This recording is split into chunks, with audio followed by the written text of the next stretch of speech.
Hey guys, welcome to my channel. আচ্ছা, আমরা সবাই ভাবি কি যে লং টার্ম ইনভেস্টিং করার জন্য কোনো টেকনিক্যাল অ্যানালাইসিসের দরকারই নেই, ফান্ডামেন্টাল অ্যানালাইসিস করলেই যথেষ্ট। হ্যাঁ, ফান্ডামেন্টাল অ্যানালাইসিস করলে তুমি ম্যাক্সিমাম কাজটা করে নিয়েছো, কিন্তু একটুখানি টেকনিক্যাল অ্যানালাইসিসেরও দরকার। কেন দরকার?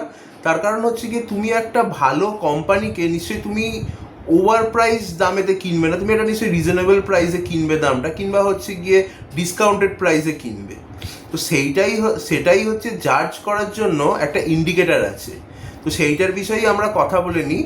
তো চলো, তো যে ইন্ডিকেটারটার কথা বলছি সেটা তোমরা পাবে কোথা থেকে, তো চলো তোমাদেরকে দেখাই। প্রথমে গুগলে গিয়ে লিখতে হবে ট্রেডিং ভিউ। ট্রেডিং ভিউতে এসে হচ্ছে গিয়ে এটাকে খুলে নিতে হবে। আর একটা ইম্পর্টেন্ট কথা, তোমাদের এই ইন্ডিকেটারগুলোকে ইউজ করার জন্য তোমাদেরকে হচ্ছে সাইন ইন করতে হবে এখানে নিজেদের ইমেল দিয়ে। তো সেটা তোমরা করে নিও, আমার করতে লাগবে না, তার কারণ আমার অলরেডি করা আছে। তো এখানেতে হচ্ছে গিয়ে চলে এলে এই যে চার্ট খুলে গেল।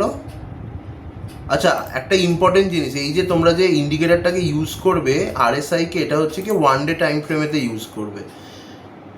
আমার এখানে অলরেডি আরএসআই মারা আছে, আমি এটাকে তোমাদের দেখিয়ে দিচ্ছি কীভাবে আনতে হয়। এখানে ইন্ডিকেটারে যাবে, টেকনিক্যালসের এখানেতে ক্লিক করবে, আমার ক্লিক করাই আছে। নিয়ে হচ্ছে গিয়ে তোমরা হচ্ছে গিয়ে শুধু আরএসআই টাইপ করবে, চলে এলো রিলেটিভ স্ট্রেংথ ইন্ডেক্স।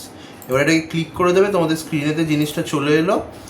এবার হচ্ছে গিয়ে দেখো, রিলেটিভ স্ট্রেংথ ইন্ডেক্স হচ্ছে গিয়ে তোমাদেরকে বলে কি যে স্টকটা এখন ওভার প্রাইসড আছে, ঠিকঠাক পজিশনে আছে, নাকি ওভারসোল্ড পজিশনে আছে। এবার ধরো তুমি একটা ভালো কোম্পানিতে তুমি ইনভেস্ট করবে, তুমি ডেফিনেটলি চাইবে কি সেটা তুমি ডিসকাউন্টেড প্রাইসে পাও। এবার ডিসকাউন্টেড প্রাইসে যে তুমি একটা স্টক ডিসকাউন্টেড প্রাইসে চলছে, সেটা তুমি কি করে বুঝবে?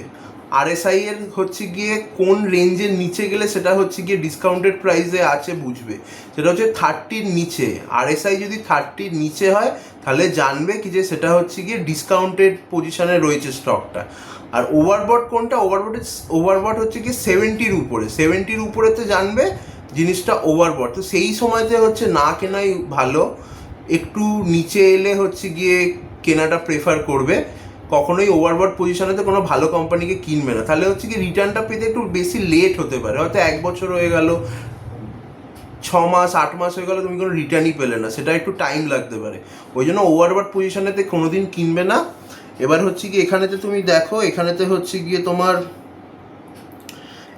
এখন দেখো কত রিলায়েন্সের, এটা নিফটির হচ্ছে, সরি রিলায়েন্সের দেখি। রিলায়েন্সের দেখো, রিলায়েন্সের এখন চলছে হচ্ছে গিয়ে তোমার ক্লোজ টু 44 এরকম, 43.17, 44 এরকম। Good position to buy. এইগুলো হচ্ছে গিয়ে তুমি 30-70 নিচে থেকে টিল 70 তুমি কিনতে পারো। 50-র ওপর হচ্ছে গিয়ে স্লাইটলি ওভারবট পজিশনে আছে, 50-র ওপর বলো না, 55-এর উপর, কিন্তু ঠিক আছে রিজনেবল, তাও কেনা যায়, কিন্তু 70-র ওপরে কখনো কিনবে না। তো তোমরা হচ্ছে গিয়ে দেখে নিলে কি যে হচ্ছে গিয়ে রিলেটিভ স্ট্রেংথ ইন্ডেক্স কীভাবে হচ্ছে গিয়ে তোমরা হচ্ছে চার্টেতে ইউজ করবে, বুঝতে কীভাবে ইউজ করবে লং টার্ম ইনভেস্টিং করার জন্য। আশা করছি তোমাদের এই ভিডিওটা খুব ভালো লাগলো, ইনফরমেটিভ লাগলো। দেখো, টেকনিক্যাল অ্যানালাইসিস লং টার্ম ইনভেস্টিংয়ের জন্য শুধুমাত্র এইটাই জরুরি, আরএসআই জরুরি, আর কিছু তোমাদের জরুরি না, আর কিছু দিকে যাবে না।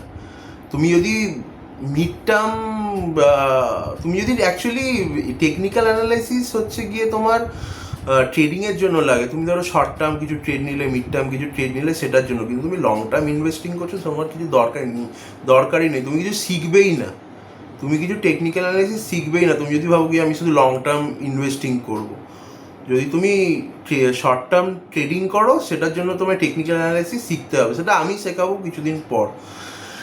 তো আশা করছি তোমাদের এই ভিডিওটা ভালো লাগলো। যদি ভিডিওটা ভালো লেগে থাকে তাহলে হচ্ছে গিয়ে নিজেদের বন্ধু ফ্যামিলি মেম্বারের সাথে শেয়ার করো, সাবস্ক্রাইব করো, লাইক করো, আর বেলটা হচ্ছে গিয়ে ক্লিক করে দিও। তো চলো, থ্যাংক ইউ, টাটা।